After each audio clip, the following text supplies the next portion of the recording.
ఇంట్లో అద్దెకు దిగి దారుణానికి పాల్పడ్డాడు ఓ కిరాతకుడు. ఇంట్లో ఒంటరిగా ఉన్న మహిళను హత్య చేసి బంగారు నగలు దోచుకున్నాడు.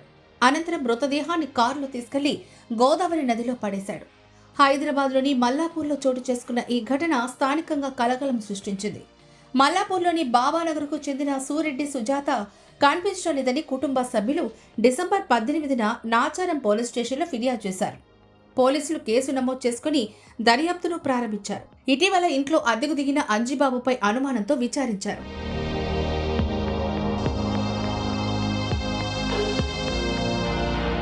ఆంధ్రప్రదేశ్ రాష్ట్రానికి చెందిన 31 ఏళ్ల మడ్డు అంజిబాబు 2 నెలల క్రిందట సూరెడ్డి సుజాత ఇంట్లో అద్దెకు దిగాడు. ప్రైవేటు కంపెనీలో కార్ డ్రైవర్గా పనిచేస్తున్నాడు. పగటిపూట ఇంట్లో ఒంటరిగా ఉంటున్న 65 ఏళ్ల సుజాతను గమనించి దొంగతనానికి పథకం రచించాడు. ఆమెను హత్య చేసి బంగారు నగలు చోరీ చేయాలని పథకం వేశాడు.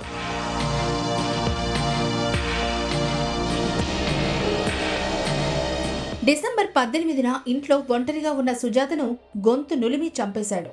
ఆమె ఒంటిపై ఉన్న బంగారు నగలను దోచుకున్నాడు. అనంతరం తన బావమరిది నక్కంటి యువరాజు, స్నేహితుడు నూకల దుర్గారావు సాయంతో సుజాత మృతదేహాన్ని కారు డిక్కీలో వేసుకున్నాడు. ఆంధ్రప్రదేశ్లోని కోనసీమ జిల్లా కృష్ణలంకకు చేరుకుని మృతదేహాన్ని గోదావరి నదిలో పడేశాడు.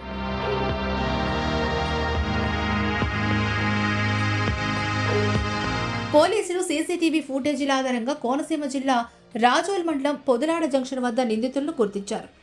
3 యువకులను అరెస్ట్ చేసి వారి నుంచి 4 బంగారు గాజులు, 1 గొలుసు, 2 చెవిదిద్దులను స్వాధీనం చేసుకున్నామని సీఐ ధనుంజయ తెలిపారు. సుజాత భర్త బిల్లలు గతంలో యాక్సిడెంట్లో మరణించడంతో ఆమె ఇంట్లో ఒంటరిగా ఉంటున్నట్లు సమాచారం. ఇల్లు అద్దెకిచ్చే ముందు వ్యక్తుల బ్యాక్గ్రౌండ్ పరిశీలించుకోవాలంటూ ఈ ఘటన మరోసారి రుజువు చేస్తోంది.